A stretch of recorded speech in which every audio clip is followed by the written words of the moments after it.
Can Shirley Jackson's writing advice help us improve our own writing? We're going to find out today. I've got a few of her thoughts and quotes about the craft, so let's get into it. Number 1, try to remember with description that you must never just let it lie there. Nothing in your story should ever be static unless you have a very good reason indeed for keeping your readers still.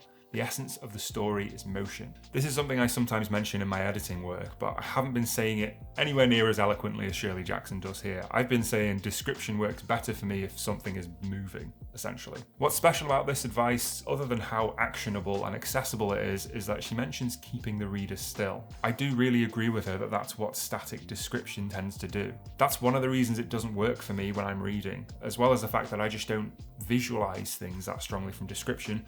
I do feel a bit paused. That's why I always feel a bit tempted to skip over it, because I want the story to keep moving. I think showing some amount of movement, no matter how small, allows the story to still feel fluid, as though it's moving forward. The movie's still playing, if you like, rather than static description, making it feel like the author just hit pause for a second, right when you were getting into it. However, I do want to state, like I often try to do, that this is just my opinion, this is just my preference. It's no more valid than yours because every reader and writer is different. On that note, if you're new here, my name's Kieren. I'm a writer and a freelance editor. I love to help writers tell their stories and have fun doing it.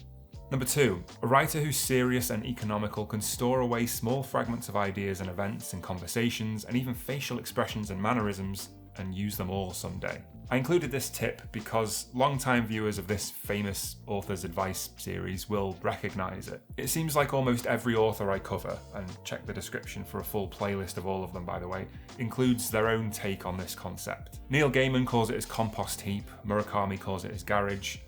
And don't comment about how I said garage, by the way. I'm British and Northern, that's how we say it. I think the reason this concept is such a common occurrence though among famous authors is because it works. If you get one of those little sparks of an idea, if the way someone says something to you stands out, or the way the light touches something on your way to work in the morning, remember it. If you have a way to, record it, keep it, add it to that vault in your mind for later use, because it's so much easier to pull from a store of sparks and ideas you already have than it is to create something from nothing. We can create from nothing because that's what we do, but it's just harder. Number 3, use all your seasonings sparingly.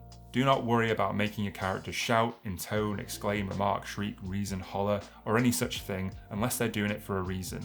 All remarks can be said. Every time you use a fancy word, your reader's going to turn his head to look at it going by, and sometimes he may not turn his head back again. I like this a lot because she isn't, as is often the case, telling us to never ever do this. She's just suggesting we do it sparingly. I've heard both sides of this argument many times. One side says, don't use anything other than said. The other side says, how are the audience supposed to know if a character whispered if you don't tell them? Personally, I sit more towards the just use said side, but like Shirley Jackson says, if you have a reason to use those other words, use them, and don't worry about it. There's only an issue, as far as I can see, when the dialogue starts to be littered with them. Yes, John shouted. I agree, Sarah remarked. That does get a little bit grating to read because it feels too direct. The author, to me, is a little bit too present in that kind of writing. Giving the reader space to interpret, I think, is good. Allow them to hear your characters' voices as they want to, except for when you know something they don't, and you just have to tell them. Those whispers, for example, those sudden screams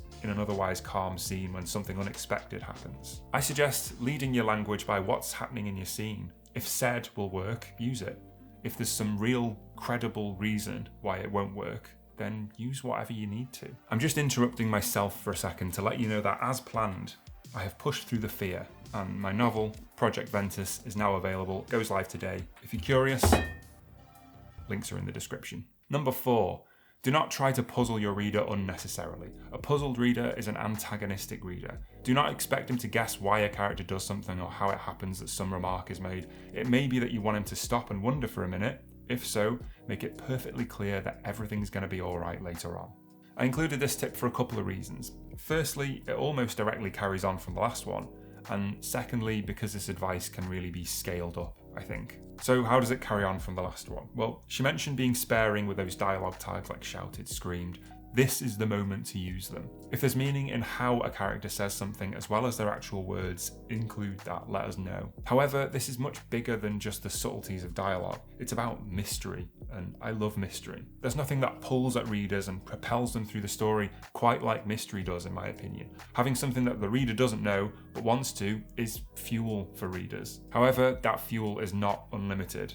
As writers, we need to manage that fuel reserve for readers and make sure it never runs out. Showing readers a glimpse of something out the corner of their eye every once in a while and reminding them there's a secret, I think is good. It really works if your character doesn't know what the mystery is either, if the lack of knowledge is not solely the position that the reader themselves are in. If that state of guessing and wondering is paralleled by your characters, then the fuel, I think, just keeps replenishing itself. However, placing blocks in front of a reader and denying them knowledge just because you want to keep the secret longer, that can be frustrating. That situation burns through that fuel reserve pretty quick, and it can be annoying, I think. If all the characters know something and only the reader doesn't, they'll see through that. Then instead of being hooked on the mystery, they'll be thinking about how you, the author, are intentionally hiding something from them. And as a general rule, we don't really want readers to think about us authors much. It makes the stories a bit less immersive. Most importantly though, she said if you're using mystery, you have to make it clear that at some point the reader will get the explanation or the resolution. And I think as long as they know that, most readers will be happy to be in the dark for a while. Some readers though will read the last page of your book before they start it. Yeah, really, that's a real world example. And there is nothing that we can do about that. Number 5, always make the duller parts of your story work for you. The necessary passage of time, the necessary movement must not stop the story dead, but must move it forward. This tip gave me pause, not because I misunderstood it or disagreed with it, but more because I'm not exactly sure how to do this. I think I understand what she means here, but from a practical sense, I'm not sure how I'd actually manage to make those duller parts of the story work for me. The best I feel I can do is to disguise them or improve them so that they at least don't take anything from the story. I do think it's a really good idea to be at peace with the simple, unavoidable fact that your story will have what she called duller parts though. Not dull parts or bad parts or boring bits, but bits that are just less interesting than the majority of the story, but essential to have. I have never written a story that I consider 100% gold material throughout and effective on every single page. Maybe some writers do that. I don't. Instead, my approach is to try to include something that I love in every passage of the book. A turn of phrase, an angle, a bit of description, dialogue, anything. Even those duller moments then still shine a little bit, even if it's just for me. Maybe that's kind of what she was talking about, I'm not sure. I'm not sure I ever interpret these tips quite correctly, to be honest, but hopefully these videos are still useful. If you want to check if I've made a video about your favourite author, click the playlist on the screen now, or just leave me a comment of any authors you'd like to see me cover. As always, thank you so much for watching, and happy writing.